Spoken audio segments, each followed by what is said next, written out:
A group called the Magnificent Force and the New York City Breakers. Yeah. I'm not sure if people had an opportunity to see the movie Beat Street, but that's where, at least that was one of the highlights of our personal career. ICI. Yeah, please. Bueno, ICI viene del Bronx, New York City Breakers, originalmente de New York City Breakers. Estaba en Beat Street, para ustedes que conocen la película Beat Street. Y yo soy Mangú, MC latino de Nueva York también, nacido en la República Dominicana. Maintenant j'habite en France. Vaya mi gente.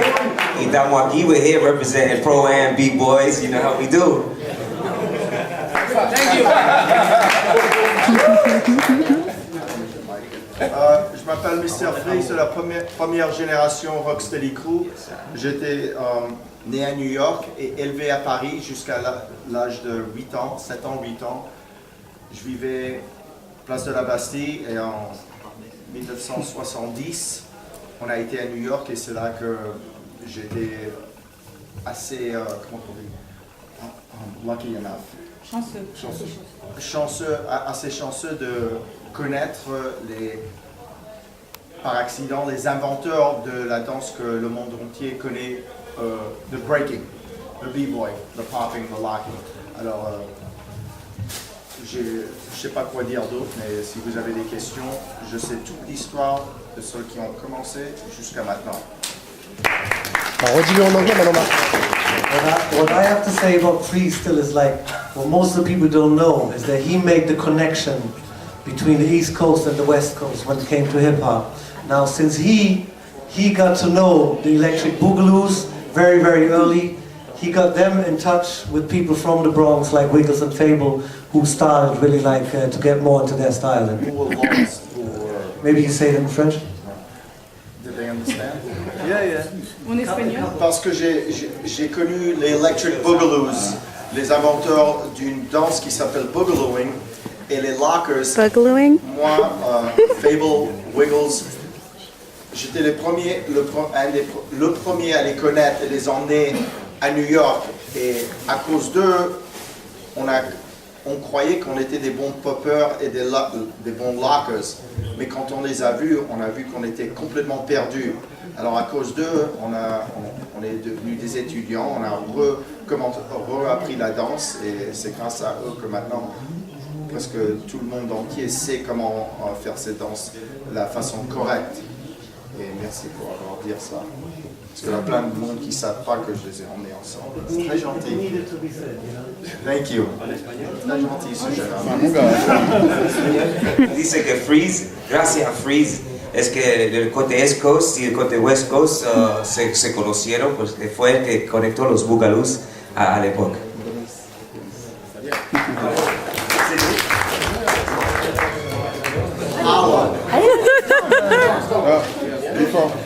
My name is B-Boy Wicket, and I'm proud to say that he is one of my teachers, Mr. Freeze, Mr. Wiggles, and I want to thank them for everything. And I've been breaking since '93, and I'm happy to be here to support Pro-Am and to be a judge.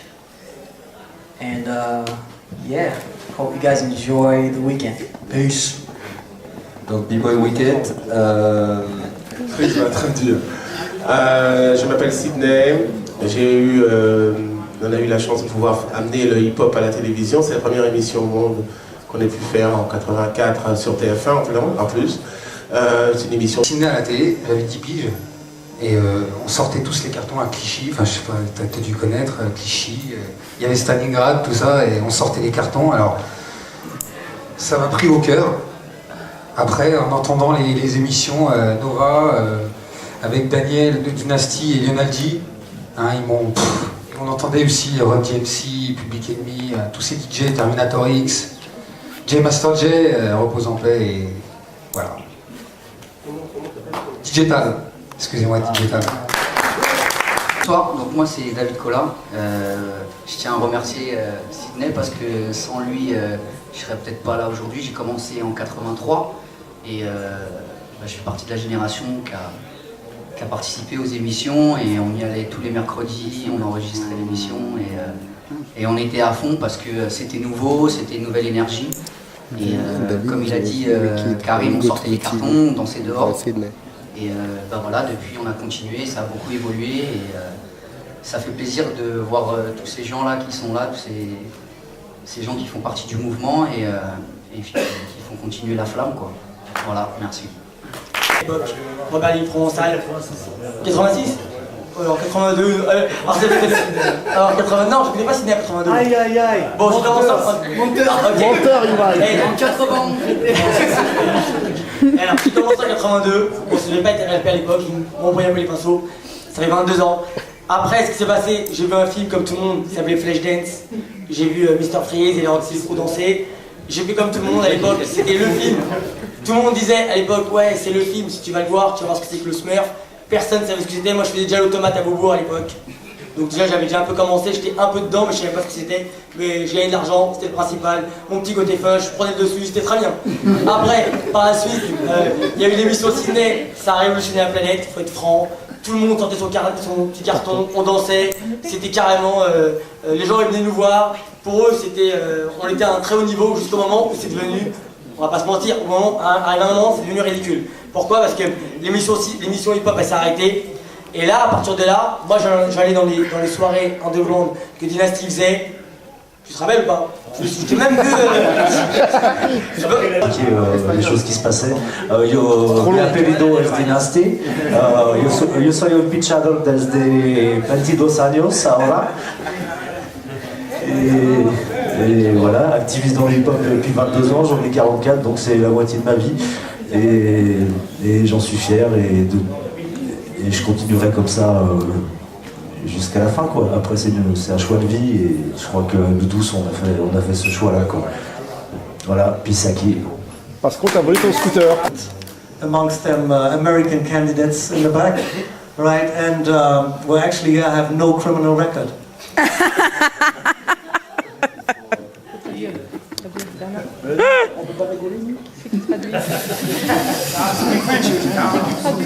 C'est tout. Ok, on commence, non? En français. Oui, en français. C'est trop dur, mais qui te Bernard. C'est pas grave, c'est pas grave. Bernard, il va traduire. C'est pas grave. Je m'appelle Storm, j'ai commencé à 83, comme David, comme Dynasty, nous sommes la première génération hip-hopper en Europe. En Europe, oui, c'est ça, avec Cindy aussi, et oui, c'est ça. Bernard aussi, oui. Et ouais. Et je suis chorégrapheur et danseur. Et j'ai une... Et tu es très... J'ai une question. Important. Dis sérieux, une question sérieuse. J'ai une question sérieuse. Ouais. Je pense que ça y est, on s'est plus chez moi là-dessus. Il est en Californie aussi. Tu sais, il n'y aurait pas beaucoup d'entrée. Ouais, d'autres, il y en a d'autres aussi.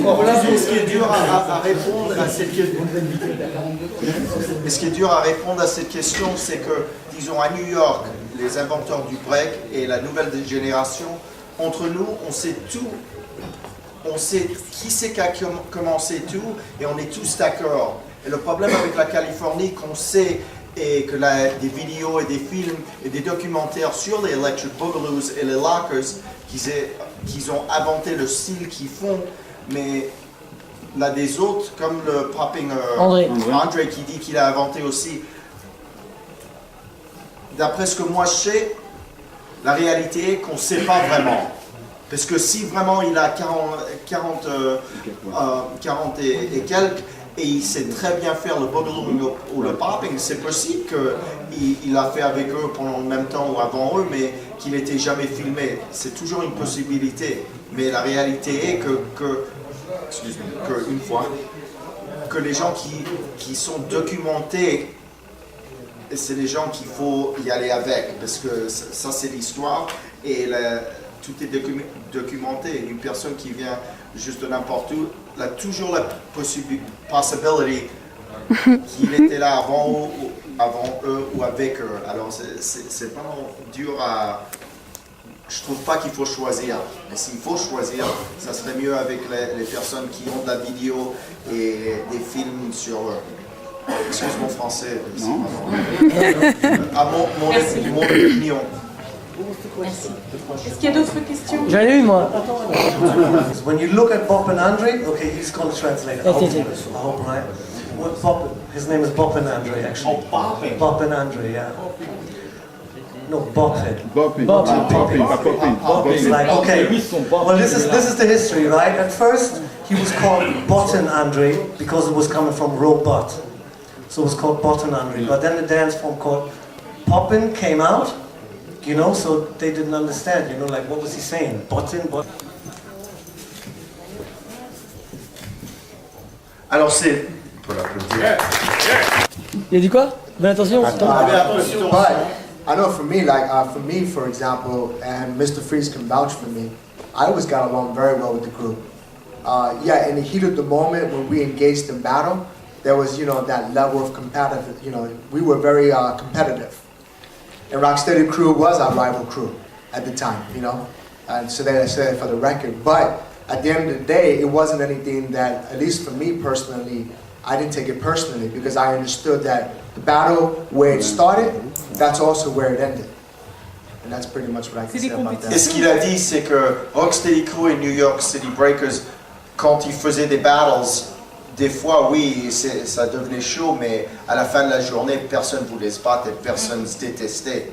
C'était pas comme ça, parce que la réalité de l'histoire de Rocksteady Crew et New York City Breakers, New York City, pas Icy Ice, moi je parle de Chino, disons, et Kid Nice. Bizarre ce nom, Kid Nice. I'll explain it. Chino et Kid Nice, disons, ils étaient floor masters. On les connaissait, Rocksteady Crew est venu, pas comme groupe, mais nous on était des danseurs 10 ans avant que, disons, Chino et Glide Master et les autres ont commencé. Alors, on était tous des copains. Jamais on se battait ensemble. Et Icy Ice, il était avec le groupe qu'on connaissait, Dynamic Rockers, de Queens. This is where I'm going to explain some stuff and get some things.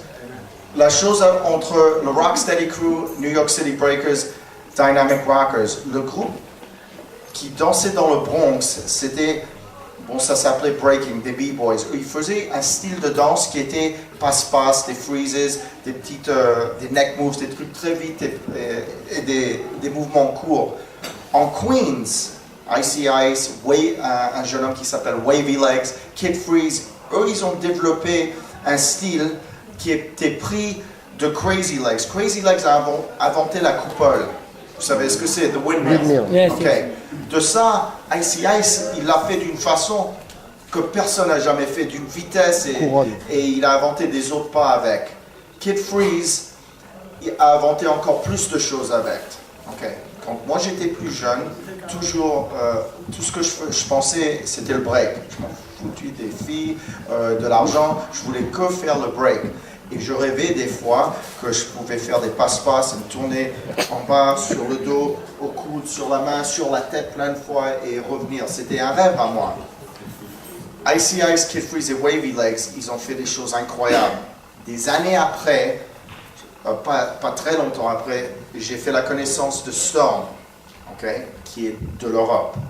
Et je ne savais pas qu'en Europe, qu'ils étaient aussi développés, lui au moins, à ce temps-là qu'il était. Lui, il faisait des choses, tout le monde parlait de Storm, mais personne ne l'aimait à New York. Au moins de mes copains, et pour moi, ils étaient très très jaloux. Il a fait des choses que quand j'étais un petit garçon, je rêvais. Et la réalité est que à New York, à cause de Storm, à New York, c'est lui c'est à cause de son talent, où c'est qu'il a emmené la danse à un autre niveau, c'est à cause de lui que de partout au monde entier maintenant, que les mouvements sont devenus